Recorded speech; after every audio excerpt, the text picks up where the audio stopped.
changed, alliances being broken up.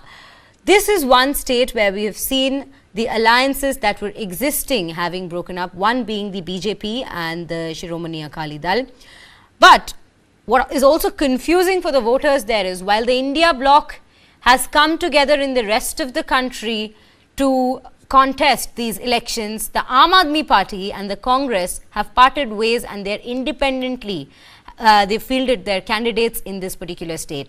If we could just analyze this state and look at how things might play out.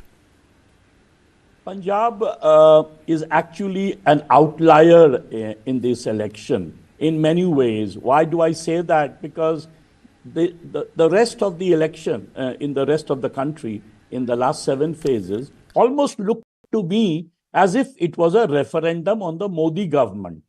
But Punjab, I think the only state that I can compare it with is Kerala, is an outlier because the BJP somehow is not a very strong candidate in Punjab. And one reason is the reason that you provided, which is that the Akali Dal, Shiromani Akali Dal and Bharatiya Janata Party combination, which in the past was very powerful in Punjab, somehow broke apart, and that created a vacuum. And in the past, we know that Captain Amarinder Singh, whose wife, by the way, Praneeth Kaur, you are showing on the screen, is contesting from Patiala. He was Chief Minister of Punjab of almost 10 years, 2 terms. And, you know, he was a very tall leader. But with the cracking, with the collapse of Congress in Punjab, the AAP sucked in extremely well. I mean, you can almost say it's a startup party in India, which performed miraculously in Delhi. Then it got 4 seats in Punjab in the Lok Sabha 2014. Then in 2019, it kind of went down. It didn't perform so well. The Congress performed extremely well in 2019. And as we speak, the main fight in Punjab seems to be between the AAP and the Congress. Now, what is paradoxical to us analysts as well, and the voters that you pointed out, is that these two are part of an India alliance, right? They are sort of contesting together in Delhi. They have campaigned together in the rest of the country. In fact, Arvind Kejriwal was one of the seconders when the name of Mallikarjun Kharge was proposed to be the chairman of the so-called India bloc. So in that sense, you must have seen Rahul Gandhi and Kejriwal sort of campaign together. When Kejriwal was arrested, you saw the way the entire India alliance came together and, you know, tried to sort of defend him. But then in Punjab, you see Chanani, the former chief minister, attacking the AAP, saying that AAP looks like almost like a drug mafia. So the vicious campaign in Punjab between the AAP and the Congress. Now, one of the explanations given by AAP and Congress is the reason they are doing it is to keep the BJP out. Why? Because if Congress is number 1, let's say, and AAP is number 2 in the state in terms of Lok Sabha, or in terms of Vidhan Sabha, if AAP is number 1 and Congress is number 2, 1 and 2 cannot come in an alliance against 3rd and the 4th. So therefore, they are contesting against each other to keep the BJP out. But according to me, that's a wrong strategy. Absolutely. Because what happens, you see, there is a class divide. Punjab's economy, Punjab used to be at one time one of the top performers in the country. Now, Punjab has been sinking in agriculture, by other indicators as such. Right.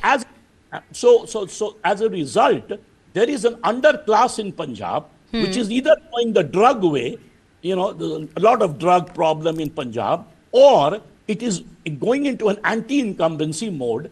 And some of that vote, especially led by, let's say, the Dalits, the Ramgarhias, the poorer people in the countryside, might come back in this election and surprise us because Mr. Jha, I'm very sorry to cut you there. In fact, we will continue the conversation with regards to Punjab as the day also Is through. But right now, I'll also want to bring in Mr. Kochatil into the conversation here. Mr. Kochatil, while Mr. Jha was speaking about Punjab, let's also take a look at another important state that is going up for polls, which has 9 seats that's up for polls today out of the 42, which is West Bengal. Now, given the, and out of them, one of them happens to be Boshirhat, where the entire Sandesh Khali incident unfolded. While most of urban Kolkata, cities and urban places in West Bengal, including Kolkata, is up for polls, but Boshirhat is also going to vote today. With regards to all that unfolded just a short while back in Sandesh Khali between both the BJP and the TMC, and BJP fielding one of the victims of the allegations and accusations that had come to the fore there, Rekha Patro, how are we looking at whether the voters there will be swayed by the Sandesh Khali incident or not? How are we looking at the situation there? Well, keeping Sandesh Khali aside, okay, there is an emotional element to the entire thing. But more importantly, look at the constituency that is going for post. And that is where you have a story. How did BJP come about in a state where it had zero presence, say, about 2 decades ago, or even a decade? How did it build up there? One, of course, was the demise of the Communist Party, the Marxist, and the entire left front that went down the drain. And then you look at what happens in the other states. So if you look at what TMC has come about, where did TMC come out? It came about 2 ways. One, it came about because of the demise of the Congress in West Bengal.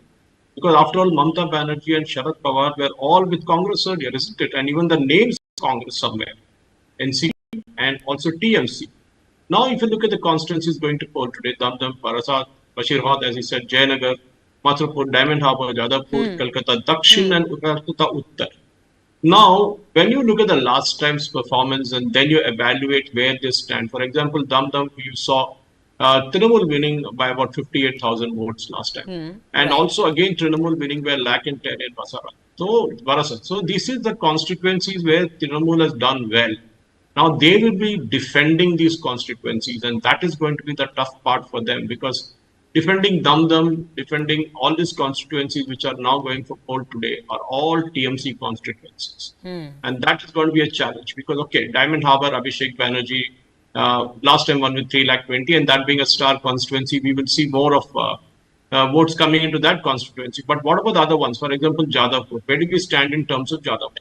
Will again TMC pick it up, or will it be being close to an urban agglomeration, will they pick it up? Kolkata Dakshin, for example, 155,000, Malarai last time. Again, what happens this time? So we need to look at constituency by constituency and realize that this time BJP has nothing to lose in the last phase of elections in West Bengal. They have everything to gain, which is why you found that BJP leaders, actually the senior leaders, didn't really go all out in the last phase because they knew that these are the constituencies from where TMC had won last time with big margins. Okay, Jayanagar, for example, 316,000, and that is a kind of tally which is very difficult to overcome. The only saving factor this time would be the fact that Congress and CPM are contesting together. Will that pull away some votes? But if you look at the Congress vote percentage, for example, even in Jayanagar, for example, they got just 1.3% last time. Okay, that is hardly anything to even make a change in the entire count. So the final election is between BJP and TMC, and in this phase, it is TMC that has to defend its seat which it had won in 2019. And if you ask me, well, they can defend it. That is not a major issue. But you look at Mamata Banerjee's attitude. She was called to the India Alliance meet today. She refused to come, saying that her hands are full. Now, what did it mean? It means either that the floods which happened due to the cyclone Ramal actually is keeping her there, or she still wants to stay in West Bengal till the voting is done at 5 or 6 p.m. or 7 p.m. whenever it ends finally. Right. She doesn't want to leave the state, which means she's worried about the last phase. If she was not worried, she would be in Delhi today morning, isn't it? But she is staying back because she knows that the threat from BJP is real. For example, Damdam can be at toss-up. Saugata Roy last time won with 53,000 votes. Will he retain it this time? That is going to be a big question again. So these are, even if they lose 2 seats at TMC, that is going to be a body blow for them because that is not easy. But the seats which they won with 3 lakh and 2 lakh majorities, most of them actually, I don't think they have a threat. Absolutely, Mr. Kochatil. In fact, quite some crucial questions as well as the narratives that's come up, especially in the last phase, as you just very rightly pointed out, between both the TMC and the BJP. West Bengal seems to be an extremely crucial state for the BJP, and we've seen in general over the election period, over the campaigning period, the BJP senior leaders have paid a lot of attention to it. In fact, Prime Minister Modi said it himself that West Bengal is a crucial state for them this time. With that, now we are slipping into a short break, but do stay tuned to News9 Live as we come back with our discussion with our esteemed panel on the final phase of voting for the Lok Sabha 2024 polls.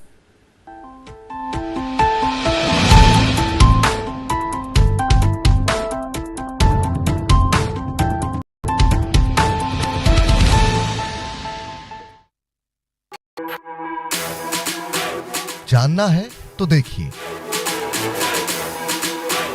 समझना है तो सुनिए, सीखना है तो पूछिए और कमाना है तो खरीदिए। जानकारी, सलाह और निवेश सब एक ही सुपर ऐप पर।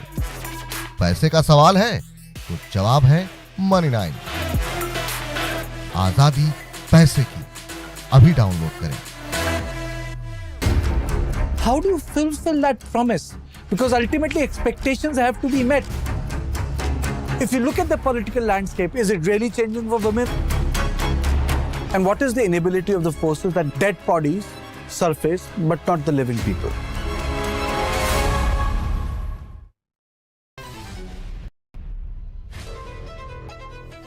Healthy mind can reside only in a healthy body. That is the only cure for the restless mind. Happiness is a choice. The fastest way to be happy is to make somebody else happy. World premiere on 2nd June, only on News9 Live.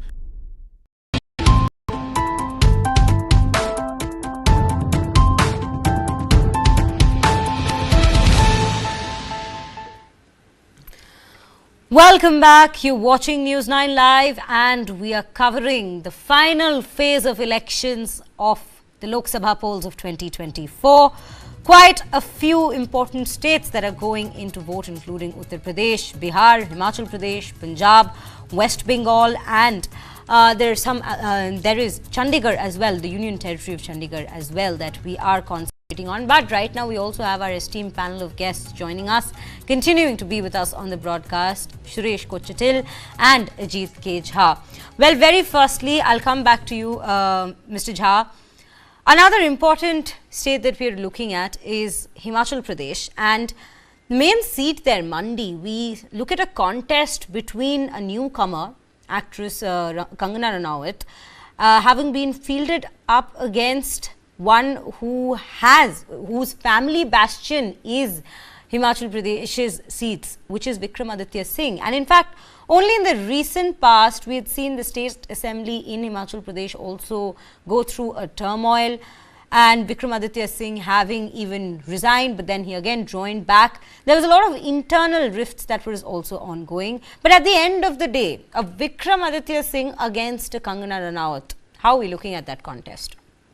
See, obviously, Kangana Ranaut brings a star power into the campaign, right? And Prime Minister Modi has campaigned for her personally, number one. Number two, Anurag Thakur, a very tall and sort of popular politician from the state, has been taking care of the entire campaign for Kangana Ranaut.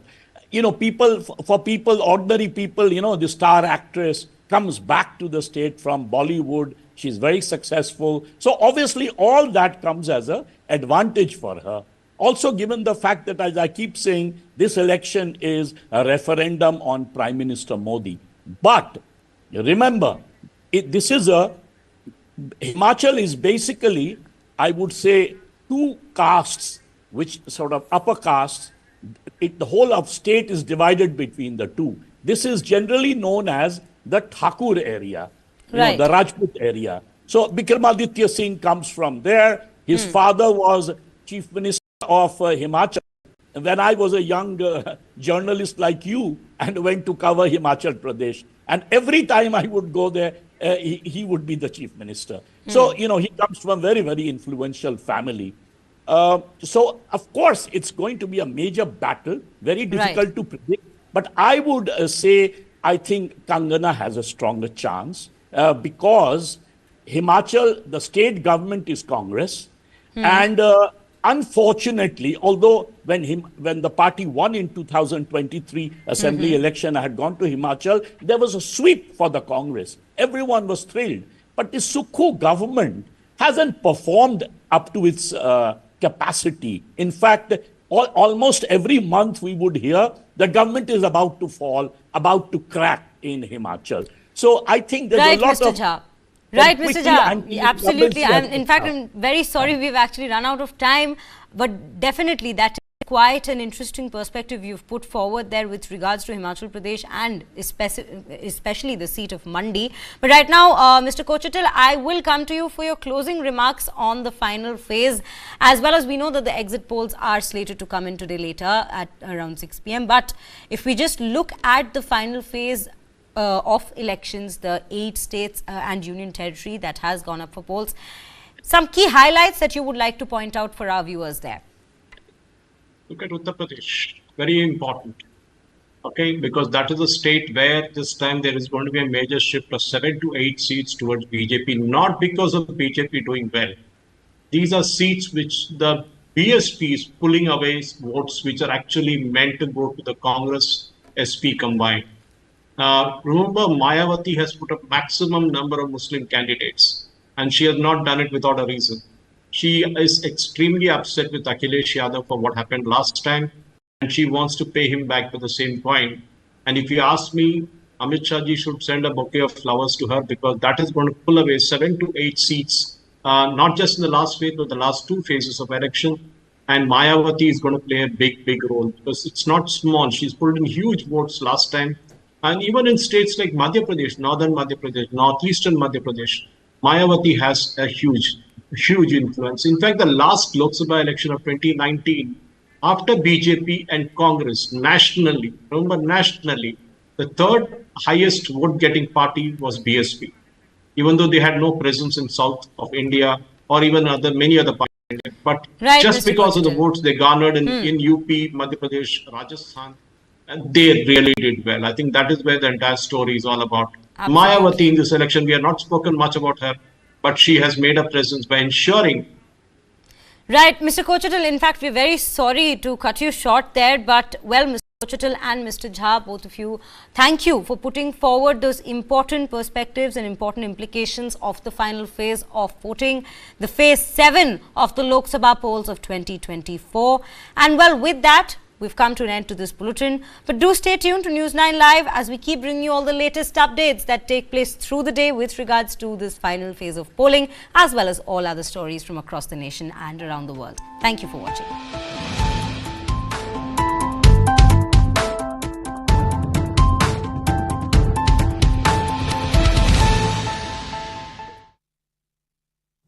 Brought to you by We God, co-powered by Sensodyne, associate sponsor Ultratech Cement, and Vimal Bolo Zuma Kesari. For the very first time in our investigation, we unmasked the killer of Ravindra Matre. In 5G, we have to stand with the world, and in 6G, we have to lead the world. Winning a Grammy was an absolutely surreal experience.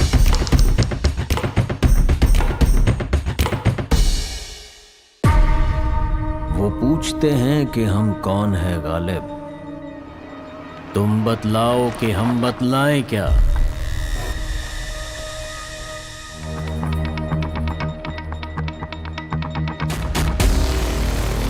I told him, you do what you think is best, I will not insist.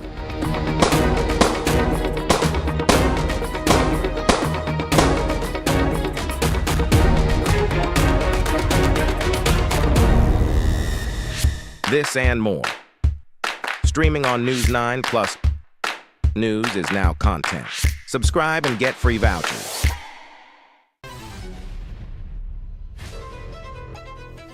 Healthy mind can reside only in a healthy body. That is the only cure for the restless mind. Happiness is a choice. The fastest way to be happy is to make somebody else happy. World premiere on 2nd June, only on News9 Live.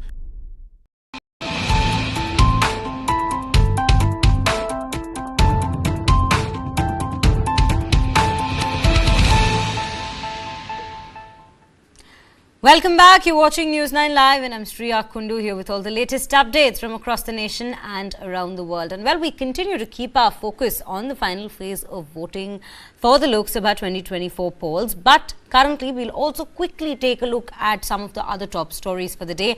One which happens to be with regards to the political equation and developments in the country, and especially it's coming in at a concerning time when we are underway with our general elections. Now, in a big revelation, OpenAI, the company behind the ChatGPT, announced that it has disrupted a covert influence campaign originating from Israel. This campaign used OpenAI's models to generate pro-Congress and anti-BJP content, aiming to disrupt the ongoing Lok Sabha election process in India. OpenAI disclosed that in May, the network used its AI models to produce large quantities of short comments, which were posted across platforms like Telegram, X, Instagram, and others. Now, according to a report released by the OpenAI on Thursday, an Israeli commercial company named Stoic was behind this operation, generating content related to the Gaza conflict, the Histadrut, trade unions in Israel, and the Indian elections. Now, the operation, nicknamed Zero Zeno by the OpenAI, is detailed in the company's report titled AI and Covert Influence Operations Latest Trends. This report provides an unprecedented look into how AI is being used to manipulate public opinion and political outcomes.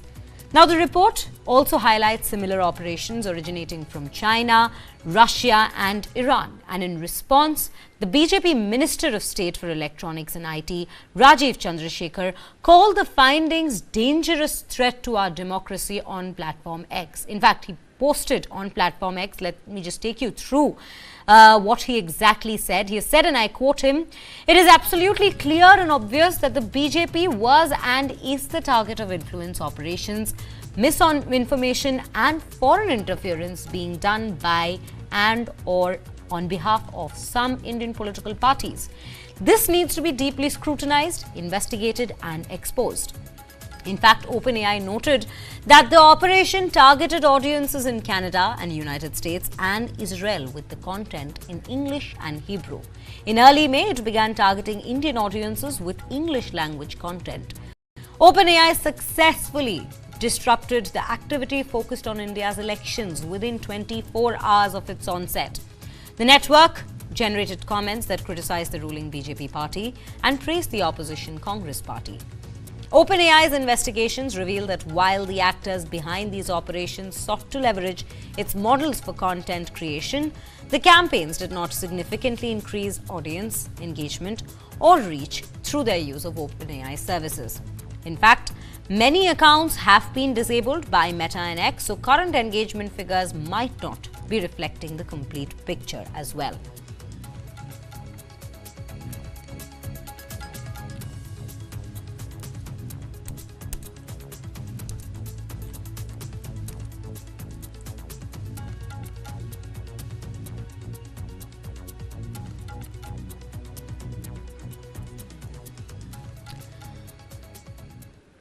With that now, let's also look at some election stories, developments that are taking place today as we are in the final phase of polling. This one is in fact from yesterday. As we know, the exit poll debates are to take place today. Senior Congress leader Pawan Khera announced that the Indian National Congress will not be participating in the debates on exit polls. He has in fact said that since the very purpose of any debate should be to inform people, the Congress will happily partake in debates from 4th June onward. Sources have said that this decision has been taken after consultation within the party. The reason, in fact, cited by the Congress for not taking part in the exit polls debate is that voters have already cast their votes and decided. So since their verdict has already been secured, the Congress wants to avoid indulging in speculation and political slugfest, as they call it, for mere TRP. Let's listen in to what's been said by the Congress leader over the matter. What's the point of a speculation? Why should we indulge in meaningless speculation, slugfest, just to increase the TRPs of channels? Or to, there are some forces which are involved in betting. Why should we be a part of that? Everybody knows who he or she has voted for. Parties will get to know how many votes they got on the 4th.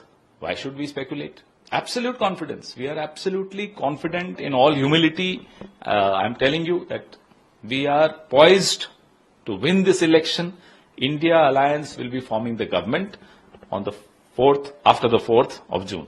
ये कोई नई बात नहीं है कि Congress party कल exit poll पर discussion का बहिष्कार कर रही है। कई समय से कांग्रेस पार्टी डिनायल मोड में आ रही है। ये पूरा इलेक्शन ये कैंपेन करते रहे कि हमारा बहुमत आने जा रहा है, बहुमत आने जा रहा है। अब उनको भी स्थिति मालूम है कि कल के चुनाव के बाद आने वाले एग्जिट पोल में इनकी प्रचंड हार होने वाली है और किस मुंह से वो मीडिया को फेस करे। इसलिए एग्जिट पोल की पूरी एक्सरसाइज को ही नकार रहे हैं कि एग्जिट पोल का कोई मतलब नहीं है, 4 तारीख को परिणाम आने हैं। एग्जिट पोल कई समय से चल रहा है, हर बार वो हिस्सा लेते, मगर इस बार हार के कारण एक्सप्लेन न कर पाने की स्थिति में वो इसका बहिष्कार कर रहे हैं। और कांग्रेस पार्टी वैसे भी जब से राहुल गांधी मुख्य व्यवस्था में आए हैं कांग्रेस पार्टी की, डिनायल मोड में जी रही है। सुप्रीम कोर्ट से कोई अनुकूल जजमेंट नहीं आता है तो न्यायिक व्यवस्था पर सवाल खड़े कर देना, इलेक्शन कमीशन की प्रोसेस पर सवाल खड़े कर देना, ईवीएम पर सवाल खड़े कर देना, पार्लियामेंट में बहस करने की जगह पार्लियामेंट छोड़कर भाग जाना, संवैधानिक पदों की अवहेलना करना, इनकी मिमिक्री करना और एजेंसियों पर भी सवाल खड़ा करना। मुझे लगता है कि राहुल गांधी के कांग्रेस में मुख्य व्यवस्था में आने के बाद कांग्रेस देश की सभी प्रकार की संस्थाएं, चाहे मीडिया हो, चाहे न्यायिक व्यवस्था हो, चाहे पार्लियामेंट हो, चाहे संवैधानिक पद पर बैठे हुए लोग हो, चाहे एजेंसियां हो, सबके सामने डिनायल मोड में आ चुकी है। ये इसी का परिणाम है कि ये कल के एग्जिट पोल का बहिष्कार कर रहे हैं।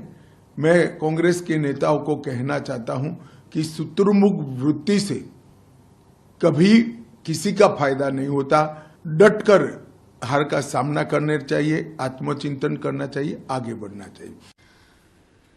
Well, in fact, the announcement made by the Congress had evoked a strong reaction from the BJP on Friday, as we just saw Union Home Minister Amit Shah slamming the Congress on social media platform X, as well as, in fact, his reaction had also come in, where he said, just to reiterate some of the key points that he made in his response to this entire matter, that Congress is so sure of their defeat at this point that they are now running away from the exit poll debate. And he's asked them not to run away and instead sit back and introspect about where they lost and where they got defeated and where the BJP secured another victory. In fact, he further added some instances from the recent past with regards to Congress having run away, or at least that's what he's alleged them to do. And he added that the exit polls have been happening for a long time, but they are boycotting them this time as they can't explain the reasons for their defeat. In fact, he even took a jibe at Rahul Gandhi personally, saying that ever since he has come to the core of the Congress, the party is in denial mode. And these were some of the key highlights from his response.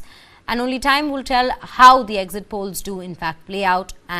But the Congress has made sure and they have announced that they shall not be taking part in any of the debates for the exit polls. With that now, we're shifting our focus to a different story. Congress MP Shashi Tharoor was fascinated by cephalologist Yogendra Yadav's revised prediction for the ongoing elections. Yadav had suggested that the BJP may not reach the majority of 272 seats in 2024 Lok Sabha elections. Tharoor's reaction followed Yadav's recent interview where he suggested that the BJP